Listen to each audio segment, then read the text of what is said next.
চাইলে আমি জীবনও দিতে রাজি আছি। তোমার ভয় লাগে না? না, আমার ভয় নাই, আমার মৃত্যুর কোনো ভয় নেই।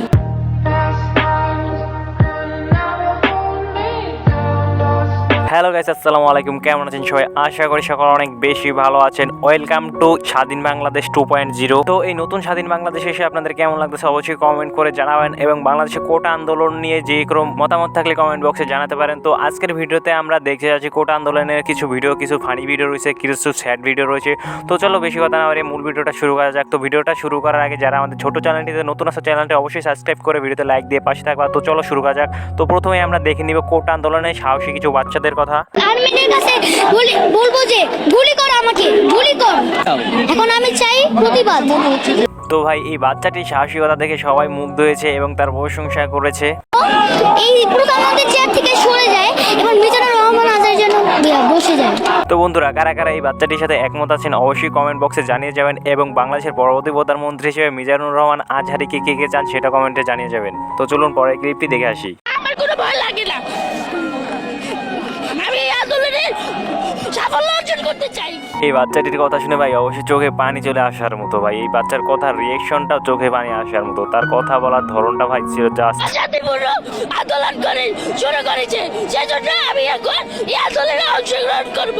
তো ভাই এই বাচ্চাটির মতো কারা কারা আন্দোলনে অংশগ্রহণ করেছিলেন এবং কে কোথা থেকে আন্দোলনে অংশগ্রহণ করেছিলেন সেটা অবশ্যই কমেন্টে জানিয়ে যাবেন। ভাই বাচ্চাগুলোর কথা শুনে ভাই চোখে পানি চলে আসলো ভাই। এখন পর্যন্ত বাবাকে বলে আসছি, আজকে যদি মরে যায় আমার রাষ্ট্র যেন রাজনীতি কোনো না তুলে।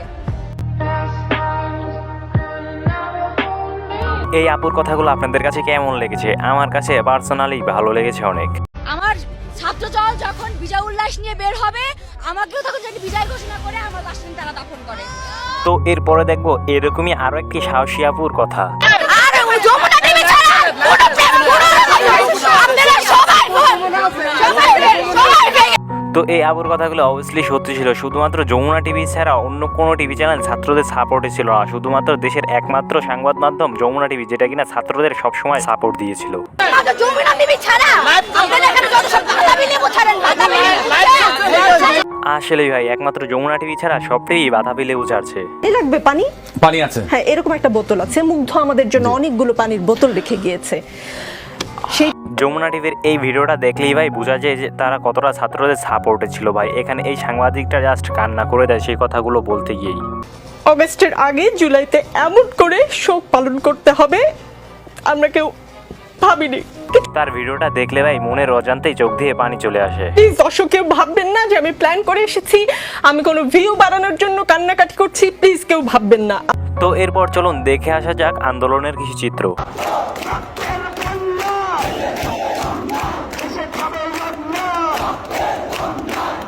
আন্দোলনের স্লোগানগুলো ছিল ভাই অসাধারণ।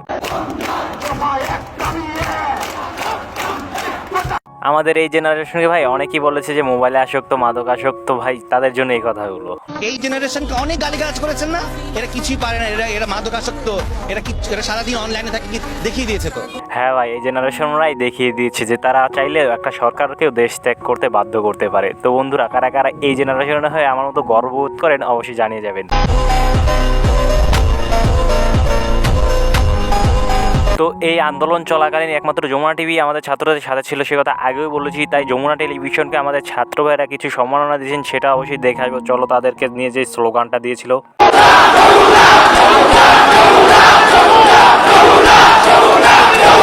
তো আমার মতো কারা কারা চাও যে পরবর্তীতে আমাদের দেশের জাতীয় চ্যানেল হোক যমুনা টিভি, বিটিভি নয়?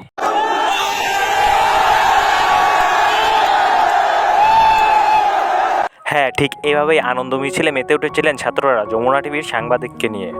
তো এরপরে দেখাবো বাংলাদেশ থেকে শেখ হাসিনা পালানোর পরে ভিডিও। বাংলাদেশের বিভিন্ন স্থানে সাধারণ জনগণ যে আনন্দ করেছিল তার কিছু অংশ তুলে ধরবো।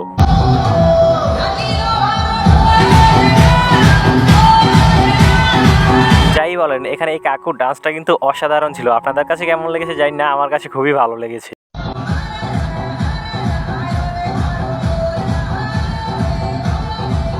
ভাই একটা দেশের সরকার কতটা খারাপ হলে এবং সে পদত্যাগের পর সাধারণ জনগণ এভাবে আনন্দ মিছিলে মেতে উঠতে পারে সেটা অবশ্যই বুঝতে পারতেছেন ভাই, সে কতটা স্বৈরাচারী ছিল।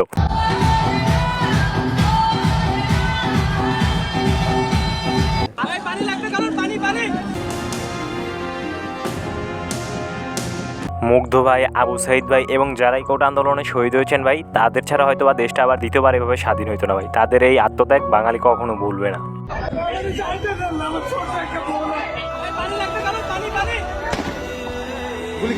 তো এরপরে দেখবো আরোহী মিম কি বলে। সে কিন্তু প্রথম থেকেই ছাত্রদের সাথে ছিল এই কোটা আন্দোলনে।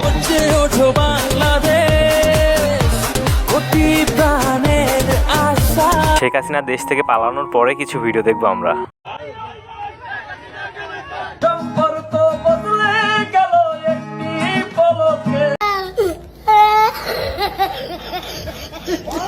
এরকম ভাবেই পোল্টি নিয়েছেন আমাদের ওবায়দুল কাকু। তো চলুন দেখা যাক সে কি বলে।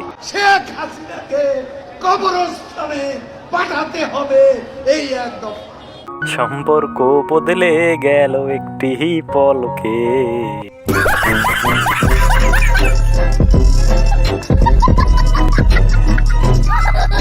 তো গাইজ এই ছিল আজকের ভিডিওটা কেমন লাগছে অবশ্যই কমেন্ট করে জানাতে ভুলবো না। আর নেক্সট কোন টপিকে ভিডিও চাও সেটাও কমেন্টে জানিয়ে দিতেও পারো। যদি তোমরা চাও তাহলে এই ভিডিওটি সেকেন্ড পার্ট নিয়ে আসতে পারি। তো দেখা হচ্ছে নেক্সট কোনো ভিডিওতে। টাটা গাইজ, টেক কেয়ার, আল্লাহ হাফেজ।